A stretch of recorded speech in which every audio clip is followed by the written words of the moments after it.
I'm teaming up with the Forex Funder to give away $1.3 million in funding challenges. So all you got to do to enter this giveaway, make sure you subscribe, turn on your post notifications, and comment down below with the hashtag TFF. The winners will be announced November 15th. First place winner is going to get a $1 million funding challenge. The other 3 winners will be getting a 100K challenge each. I'm also dropping a signal service, right? You guys been asking me over and over. You guys see my Instagram results where my students are hitting 1 to 7s, 1 to 3. So I said, you know what? Let's make some people some money and let's drop some signals. I'm only going to be doing this for a month or 2. So I suggest you get in here now, get your challenges passed, make you some money. But now let's get to the video. So I get asked all the time, what is the best prop firm? What is the best broker? So the best prop firm is the Forex Funder. They're letting you keep 95% of your profits. You can trade up to $1 million in funding. They got raw spreads and an unlimited time limit. You can literally get 50% off any account right now if you use the code TFF50 and my affiliate code FXCarlos50. Now, as for the best broker that you can use, you're going to want to use Henkel Trade. It's a true ECM broker. You get 0.0 spreads, 1 to 500 leverage, and $2 minimum commission. I'm using both of these companies at the same time to run up a bag, and I think you guys should too. So today I want to talk about my aha moment when I finally knew I was profitable, what made me profitable, and then I also want to get my wife's perspective on what changed once it finally clicked. Okay, so the biggest aha moment for me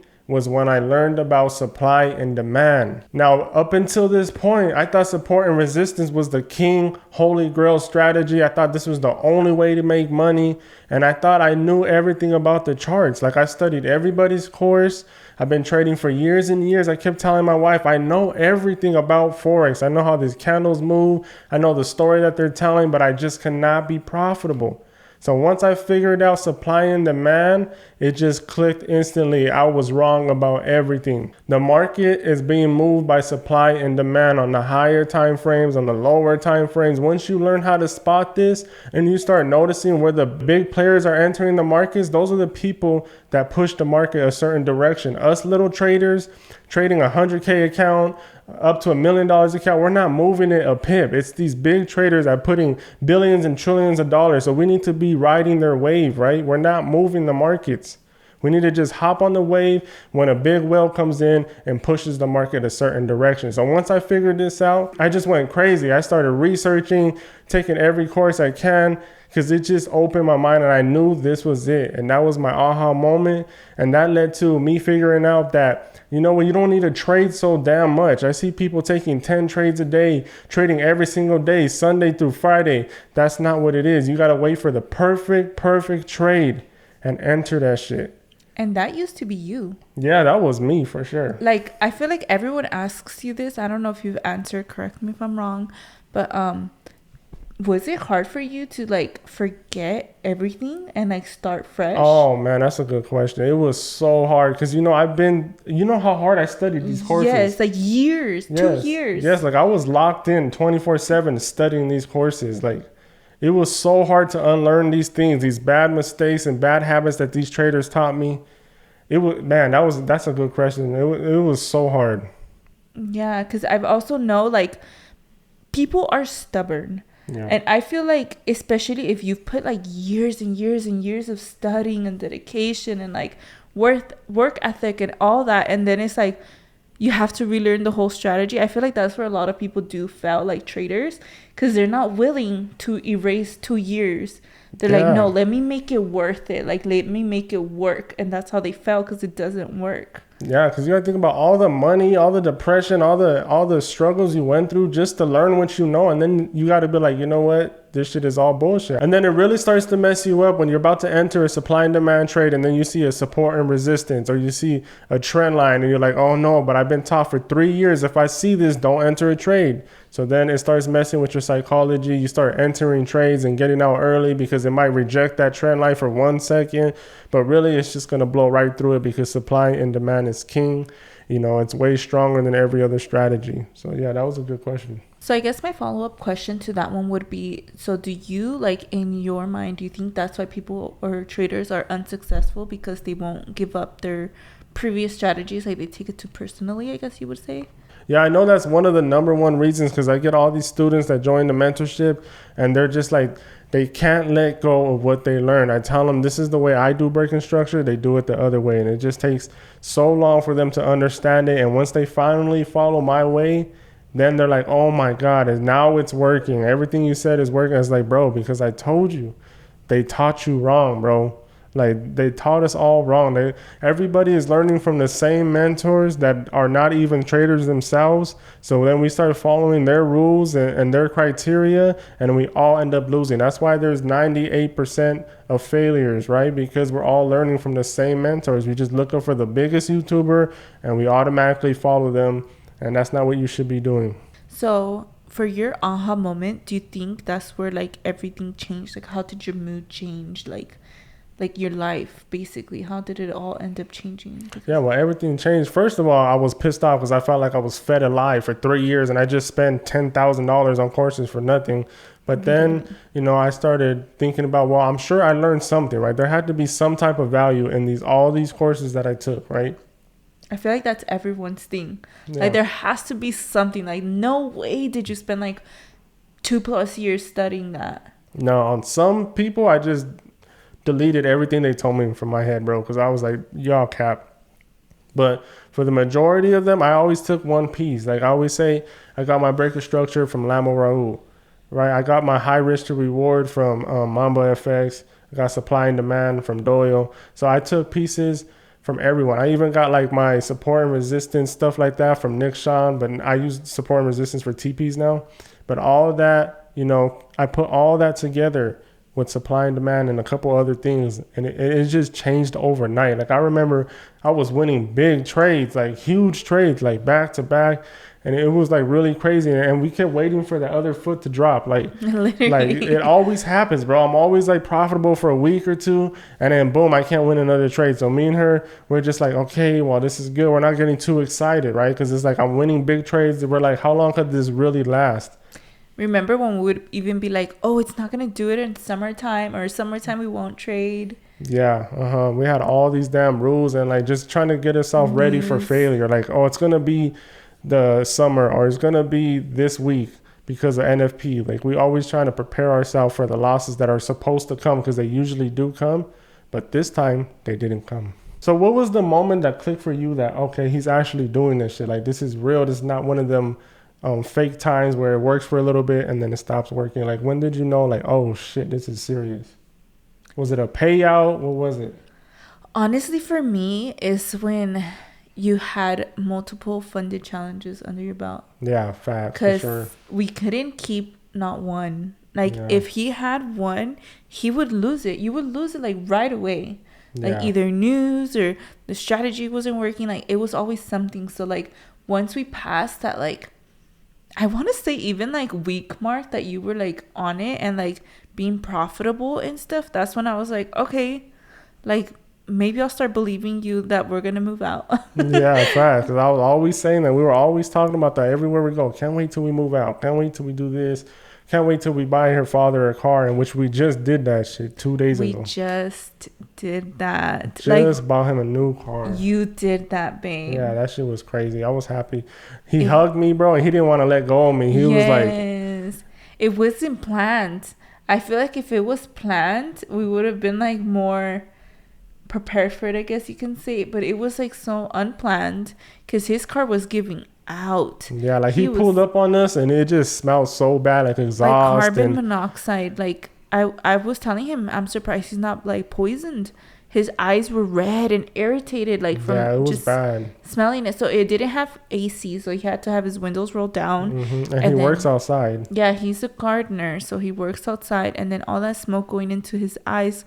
He said he was nauseous, and he had just told us about this, and the same day my baby was like, look for a car. So we bought the car cash, but as soon as I seen his situation in his car, because he didn't tell us, so as soon as we seen it, we smelled it, all that, I was like, I cannot let the person who believed in us when we had nothing be driving around like this when I got all this money in the bank. There's no way. So I was like, find a car, we're buying that shit right now.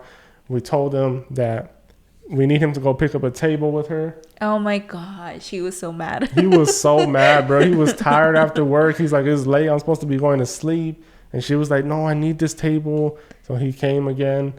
And of course, like, not letting us down for a table, he was willing to do it. Like, that's how, like, my dad is amazing. But, like, we told him, we're gonna get this table, and I was like, oh, dang it. I was like, it's so heavy. Carlos can't pick it up by himself.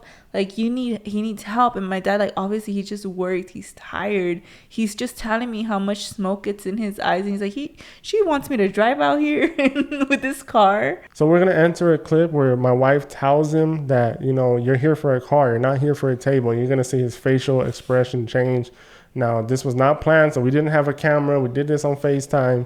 You know, I was on this side of the screen, putting the phone to the microphone. Like, we had to make it work in the moment, right? So, check it out. Le vamos a agarrar carro. Carro. I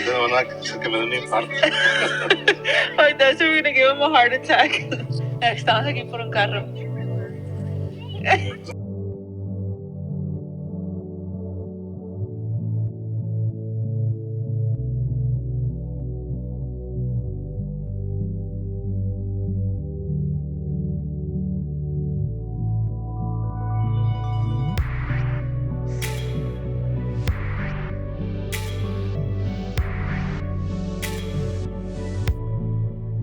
So you can see his face light up right now. This guy is like a stone, right? Like, he does not show any type of emotion. Like, the first time I met him, I was scared, and I ain't never been scared of nobody. When I asked him for permission to marry her, I was shaking in my boots, bro, and I ain't never been shaking. Like and mind you, I'm his, like, baby girl. I'm his princess, and he was just like, yeah, you have my permission. Like, nothing. Yeah, and I can't even really speak to him. Like, we just like we don't really talk because he speaks like Spanish. And I can't even speak Spanish, bro. So it's like, we can't really talk. It's just like, hey, what's up, bro? You know what I mean? At one point, he started dapping me up. He was just giving me daps. I was like, what the fuck? But yeah. But this time now, he's like going in for hugs and like long. Yeah, no, he hugged me, bro. Like, he didn't want me to let go. I know. He wanted to go look at the car. He was like, stay here.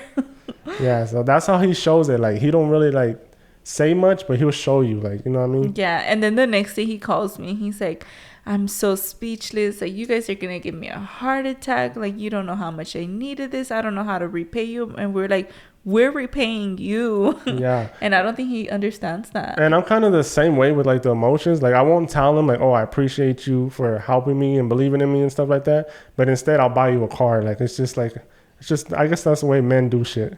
Yeah, honestly, because I'm over here telling him 1,001 thesis statement of how much I appreciate him. And me and his mom, that's why we're like this. We be sending each other summaries of why we love each other. Yeah, for real. That's just crazy.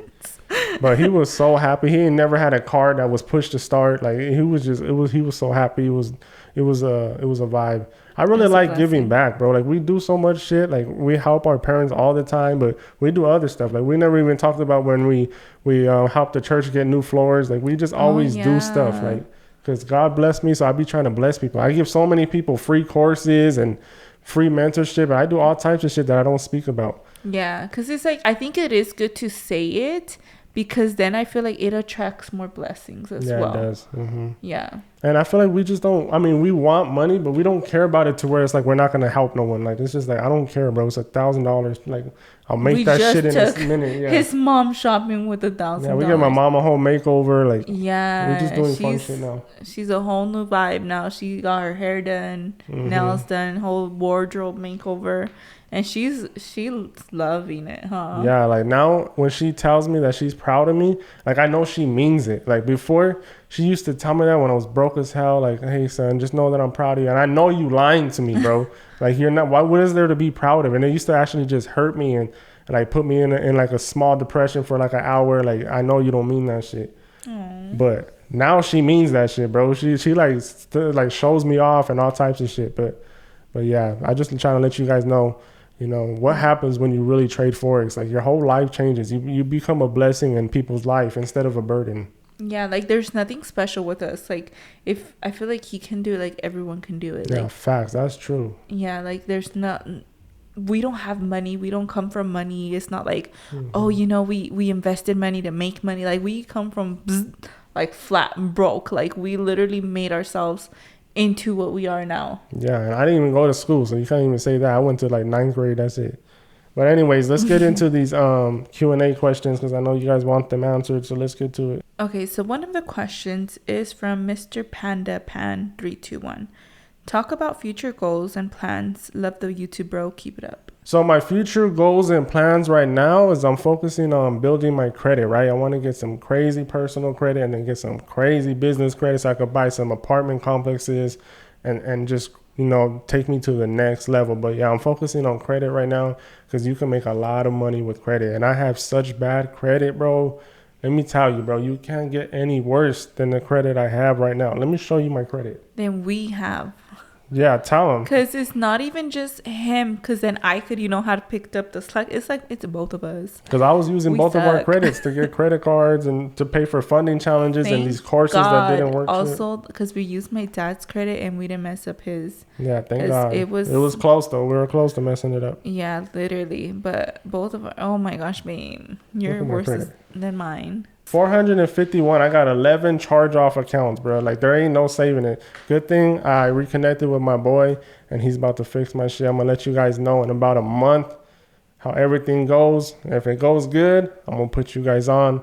And, we're all going to make money, bro, because credit saved our life during COVID. Literally, because if you think about it, and then now too with the experience that we have, but before it was like he said, it saved us. Like we got credit lines, we did all this, and that's how we got money. Now we have money, we have a lot of it, and people look at us like, yeah, they do not respect you if you don't have credit. Yeah, they look at us like little kids, or like we don't have money. I'm like, look at our bank statements. Like, why do they care about credit so much? Like, we could pay it off in cash if we wanted to. Yeah, that's the shit I was about to say. It's like, bro, like, what? Like, how you gonna look at me like you can't do nothing for me, bro? I could buy this shit twice. Like, what do you? It's just crazy, bro. Like, they really do not mess with you if you don't have credit. Yeah, like literally I'm talking about like renting a house. You know how hard it was to get this house? Oh my God, bro. We had to pay the whole lease off. So hard. Because before this one, we were going with companies which they would say, oh, we don't care about credit, cap. They cared so much about it. They're like, oh, I guess after all, like, you guys didn't qualify. Even though we would tell them up front our credit sucked. But it's like, bro, if I'm paying the lease off, what does it matter, my credit? But it's like, I never expected it. I thought I was like, bro, I'm going to get rich and pay off the credit and it'll be easy, done deal. Nope. You could pay it off, but it won't come off your account. Yeah. So you need to get a credit repair guy. But yeah, so hopefully this shit works because then I'm finna buy me a Lambo. I'm trying to buy me a Lambo. She don't want me to get a Lambo. She's telling me to get like a Benz or something, but I want a Lambo. I want a family car first because we have a baby. We might have more. A Lambo doesn't fit like just us two. I would tell him like, you know how many date nights we would have to go to just to like make it worth it? I'll drive that shit around the block 10 times a day, bro. But at that rate, then just get a golf cart. I'm gonna get that too. But yeah, let's move on to the next question. All right, so someone actually sent in a story for us to read. That's something that happened in his life and he wants us to share it with you guys. So I think it's about to get a little crazy. So go ahead, babe, take it over. He said, you can share this on the podcast, I don't mind. And he said, bro, my fiance left me because I was on the charts 24/7. Oh, hell no. Now, you know what? Call her up. We're finna squabble right now. Go ahead, babe. Get her. That's not even it. He says, it's not like I ain't take out time for her. She told me to live in the moment and stop doing Forex all the time. But her example of living in the moment was clubbing every night and drinking. No, you didn't need her in your life, bro. You know what? It's a blessing that she left you and Forex was just a vehicle to get her ass out of here. Because you don't need nobody that's clubbing and drinking all night. I promise you, she was probably cheating on you. So you don't need that in your life, bro.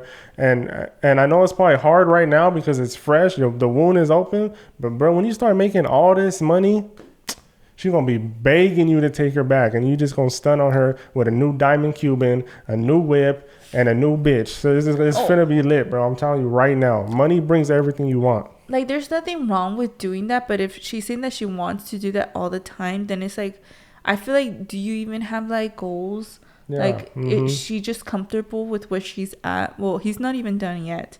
He says, I always explained it was because I wanted us to have financial freedom and more time together. I wanted to buy a home and a car and be able to wake up and do whatever I want to do. I didn't need to be rich, but I wanted to get to the point where money wasn't a problem and that he didn't need a job. He said, I was doing everything for us. The long study times, rarely getting any sleep, was so she can get whatever she wanted. Because in my head, I really believed in me. Why don't they believe in us, bro? It hurts so bad. That was 2 years ago, so I'm cool. But I feel like a lot of Forex mentors don't tell you you may lose the people you love on this journey because they just don't understand the hustle. Can you speak on that for someone who may be going through relationship problems or even divorce because of Forex? Yeah, see, that shit just got me mad, bro. Because you already going through all this stress of trying to learn Forex. Like, people don't understand how hard this shit is. Like, people just think you're on a computer playing a fucking video game or something. Like, this shit is hard and mentally draining. Like, you literally get physically sick and all types of shit happens from just trying to learn it. So then you got to go you got to worry about your girl at the club while you're trying to study. She over here drunk with her friends, acting stupid, not answering your calls, not responding to text messages.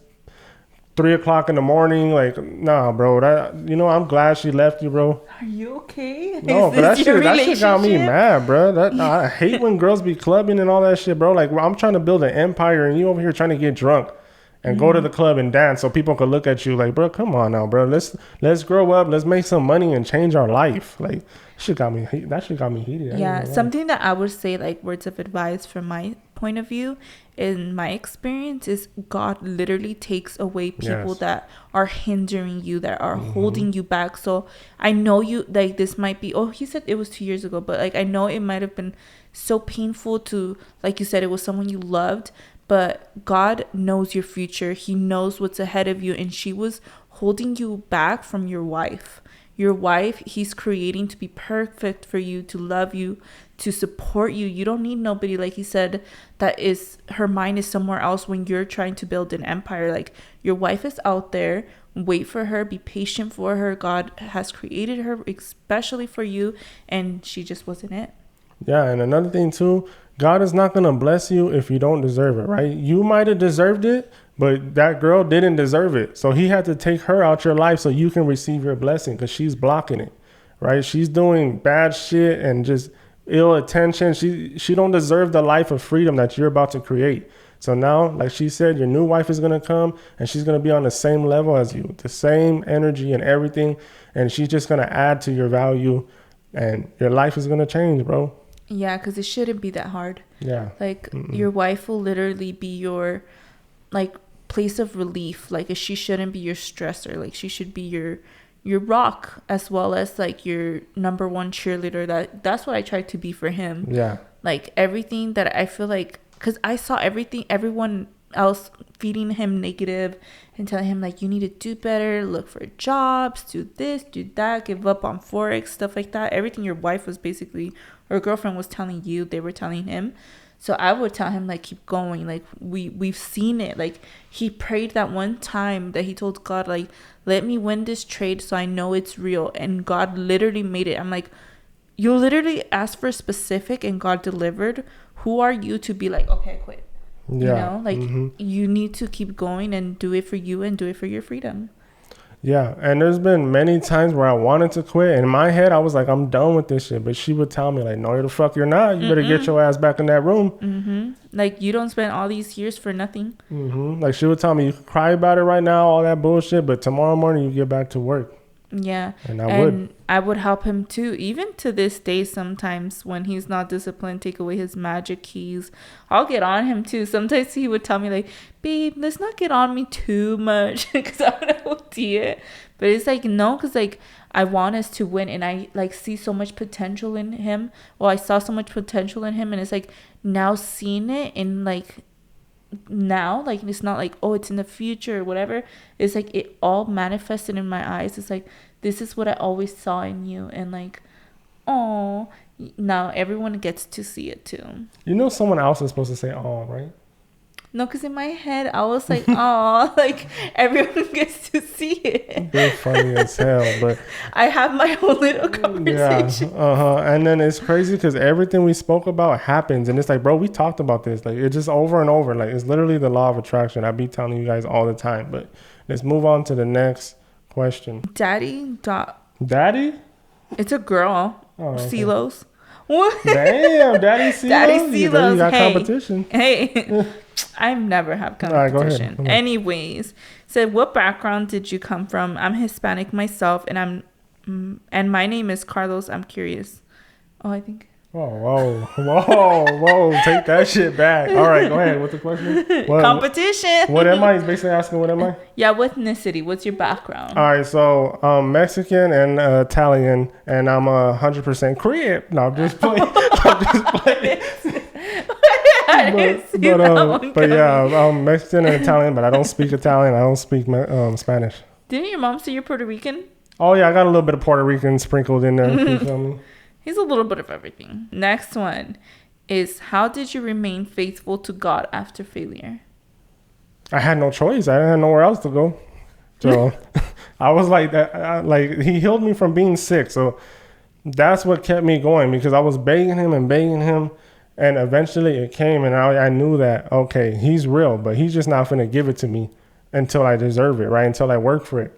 So once I realized that, and I got better from my sickness, I always kept that in the back of my head. Like, I know God would provide for me, but I just got to be patient and stay loyal to him. I can't be switching up and only want to pray to him when I need something and not talk to him on a daily basis. And, so I had to stick through it. And then he blessed me. Like, it's just crazy how much he blessed me. Like, it's ridiculous. Like, you'll know you're in God's favor. Yeah, for sure. And another thing is, like, you don't stop once you're at the top. Like, you have to keep going. Just like how you were asking him to bless you and to do all that, you have to thank him. Yeah. And yeah. So another question is by, I think it's like Adrian, but it has an X.O. Will you ever retire trading? No, I would never retire trading, because it's just so easy to me at this point. Like, it's really just, I just get on the computer and I make a gang of money. But I will retire from teaching, because I don't want to teach for that much longer. I'm gonna keep it 100. Like, I like helping people out, but it's very stressful. It's very stressful because people be crazy. I'm gonna just say that. Yeah, because like there's some like bad apples, I guess you can say. There's a lot of bad apples, but I like to help the ones that are actually serious and I can really make a difference in their lives. But like literally like 90% of people really just be on bullshit. Like, it's crazy, bro. Yeah. All right. I have a few more questions. So Joseph Martinez, 30, said, what was more harder, being consistent or finding a strategy that worked? Being consistent, because like you could go through multiple strategies and they will all work to some extent. Like, but if you're not disciplined, nothing is going to work. Like, it doesn't matter if God came from the sky and gave you a damn strategy. If you're not being consistent, following your risk management and being disciplined, it's not going to work. I don't care what you do. I don't care how much you pray. It's not going to work, right?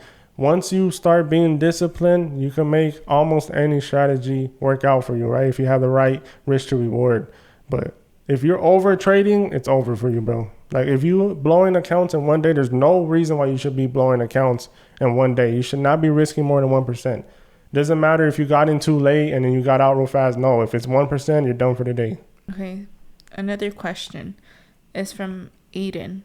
How disciplined are you outside of trading?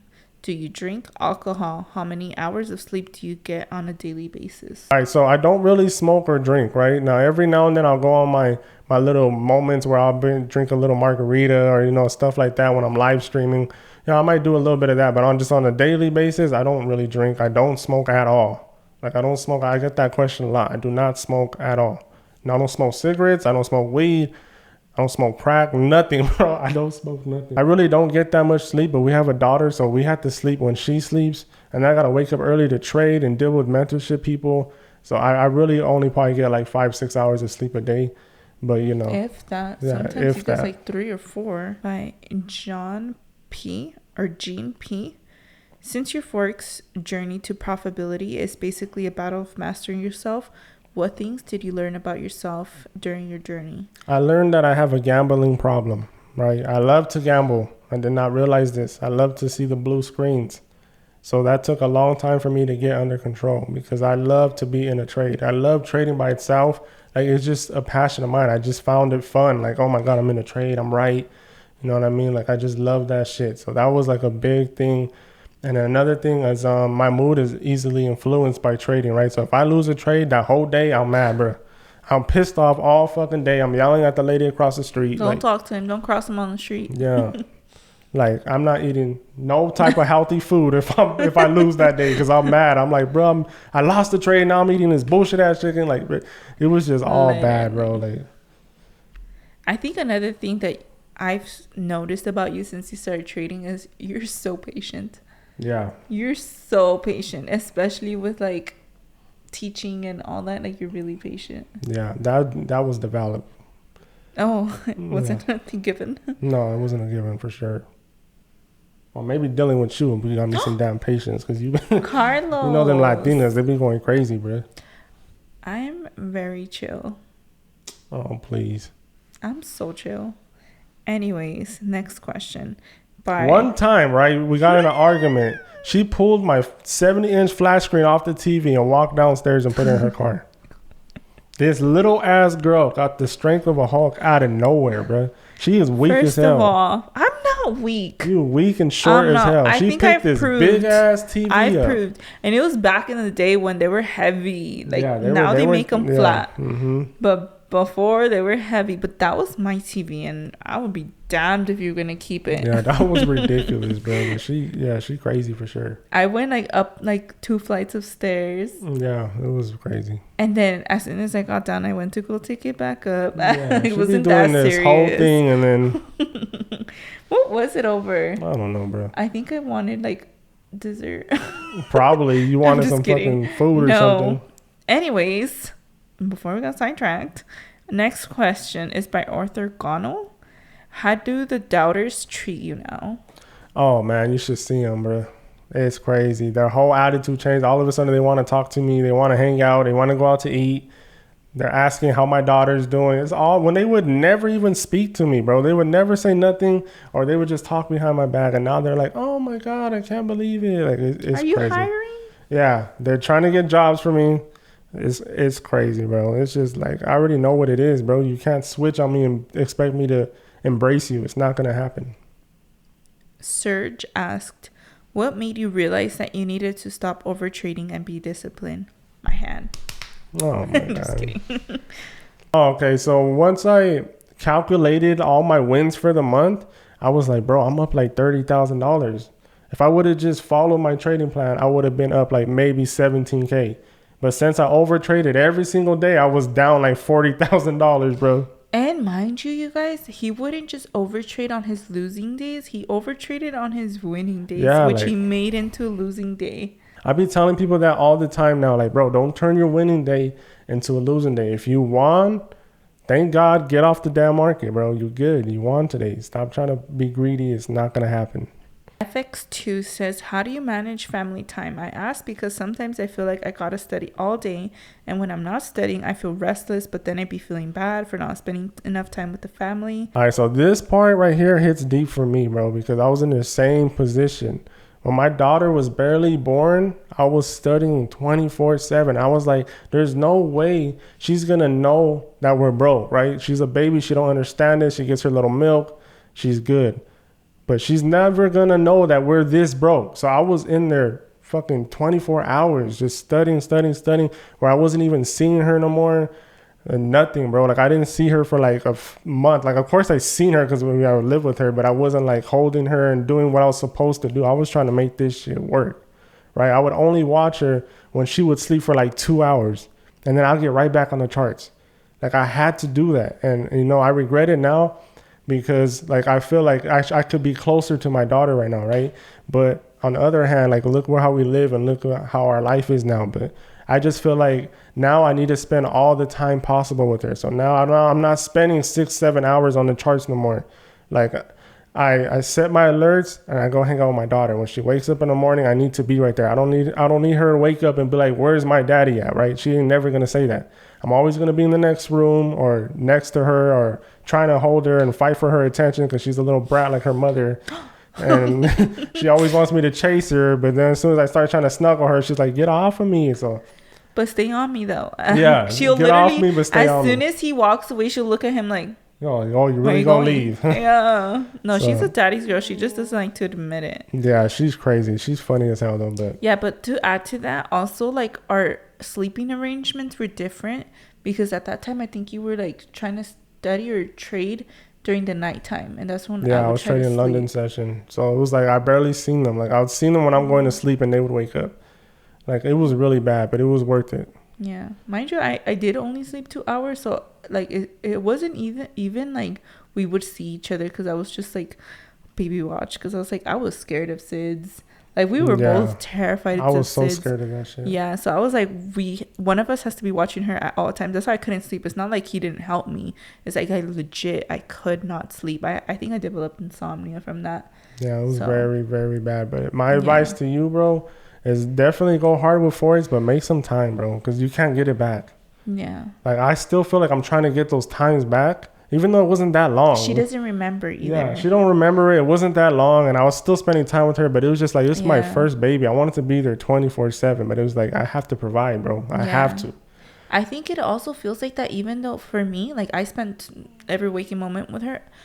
It's like you forget, or you were like in the newborn like phase, like it was all like a blur. So I feel like you did spend so much time with her, but you probably feel like you were more in the charts because you were more in the charts. Yeah. But it's like you did still spend time. Like you have to give yourself grace. No, I definitely spent time with her. Like I spent hours with her, but I was like, I wanted to be there 24/7. Like we were so excited for this. Yeah. But I was like, I have to be a provider. There's no way I'm gonna be asking my mom for money and her dad for money to buy diapers and shit. I'm not doing it, bro. So I had to grind, bro. And you know, it worked our out. whole life changed. Thank God. She ain't never gonna know a broke day. She's already rich and she doesn't even know it. Like it's crazy.